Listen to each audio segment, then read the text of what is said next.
হয় কেমনে জানেন? ঘরে ঢোকার সময় যদি বিসমিল্লাহ না বইলা ঢোকেন, মাথায় রেখেন, বিসমিল্লাহ না বইলা যদি ঢোকেন, আপনি একা ঢুকবেন না, সঙ্গে শয়তানও ঢুকে যাবে। শয়তান ঢুকে কি করবে? খুব ভালো ভালো কাজ করবে, ঘরটা পরিষ্কার করে দিবে, ঘরের মধ্যে বরকত আনার মেহনত করবে নাকি? শয়তান ঢুকে তো শয়তানই করবে। তো যদি চান শয়তান না যাক, বিসমিল্লাহ বলেন। খাবার খেতে বসেছেন, বিসমিল্লাহ বলেন।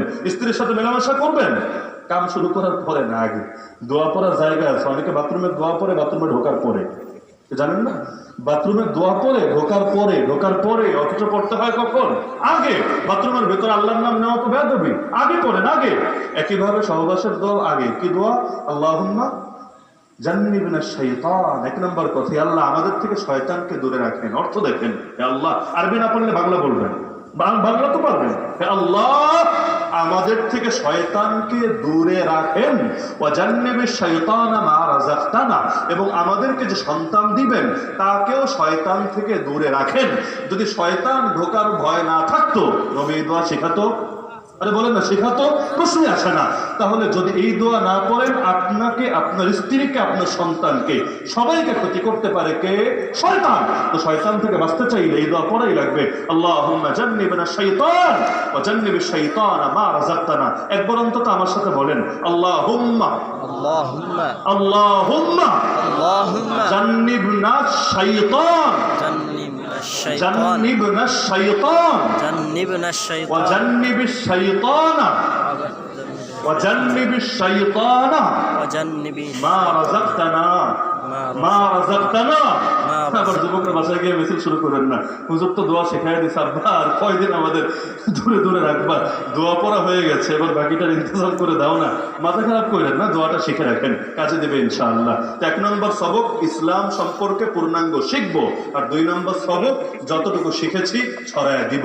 ব্যাস দুইটা আমল। ইসলাম শিখবো, ইসলাম ছড়ায় দিব, ইসলাম শিখবো, ইসলাম ছড়ায় দিব। পারবেন ইনশাআল্লাহ? পারবেন ইনশাআল্লাহ? আর যেই ছেলেরা এই মাহফিল করলো, আমার আশা থাকবে কিয়ামত পর্যন্ত এই সিলসিলা তারা জারি রাখবে। তাদেরকে দেখে পরবর্তী ব্যাচগুলো শিখতে থাকবে। এই ধারা গোটা এলাকার জন্য একটা মডেল হয়ে থাকবে। কতটুকু আশা করা যায় তো ইনশাআল্লাহ? ভালো কাজ শুরু করলে স্থায়ী রাখা উচিত, ভালো কাজ শুরু করলে স্থায়ী রাখা উচিত। এটা ভালো কাজ না? এটা স্থায়ী থাকুক আপনারা চান না? সবাই সহযোগিতা করবেন, তাদের পাশে থাকবেন, তাদের মনোবল বাড়াবেন। ভুল ত্রুটি হতেই পারে, মানুষ হিসাবে এগুলো নিয়ে আলোচনা সমালোচনা না করে তাদেরকে পরামর্শ দিবেন, তাদের হাতকে শক্তিশালী করবেন। ইনশাআল্লাহ সুম্মা ইনশাআল্লাহ একসময় এটা সুন্দর একটা নমুনা হবে। আর যে ভালো ভালো শিক্ষকরা আছেন মাশাআল্লাহ, এটা তো প্রতিষ্ঠানের জন্য গর্ব, প্রতিষ্ঠানের জন্য গর্বের বিষয়। আল্লাহ তাআলা এখানকার শিক্ষক ছাত্র সবাইকে কবুল করুন। আপনারা যারা এই দীর্ঘ রাত পর্যন্ত রসকসহীন কথাগুলো শুনলেন, রসকসহীন না, আমি তো গল্প গুজব করি নাই, আমি তো আর সুরটুর দিয়ে এটা সেটাও বলি নাই, বরঞ্চ সেগুলো বলার চেষ্টা করেছে যেগুলো থেকে কিছু শিক্ষা বের হবে। একদিনেই তো আর সব শিক্ষা দেওয়া উচিত না। আবার প্রথম সাক্ষাতে খুব বেশি কিছু বলে ফেললে সবাই সব লোডও আবার দিতে পারবে না, মানুষের হজম শক্তির একটা ব্যাপার স্যাপার আছে। এজন্য কোনো এলাকায় প্রথম গেলে একটু হয়ে বলা লাগে, কারণ বিভিন্ন ক্যাটাগরির মানুষ থাকে, অভ্যস্ত হতে সময় লাগে। তো কিছুটা অভ্যস্ত হতে পেরেছেন, এর মধ্যে কেউ থাকতে পারেন কষ্ট পেয়েছেন। আমার কোনো কথায় যদি কেউ কষ্ট পান, এটা ভাইবেন না আমি বলবো ক্ষমা করে দিয়েন, বরং আমি বলবো অন্তরের চিকিৎসা করায় নিয়ে ইনশাআল্লাহ, তাহলে আর কষ্ট লাগবে না।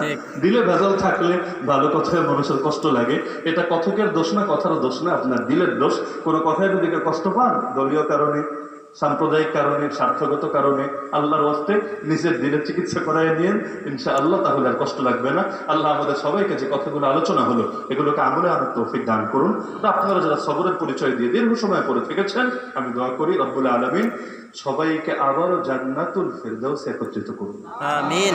সবাই দুরূদ শরীফ পাঠ করুন। আল্লাহুম্মা সাল্লি আলা মুহাম্মাদ।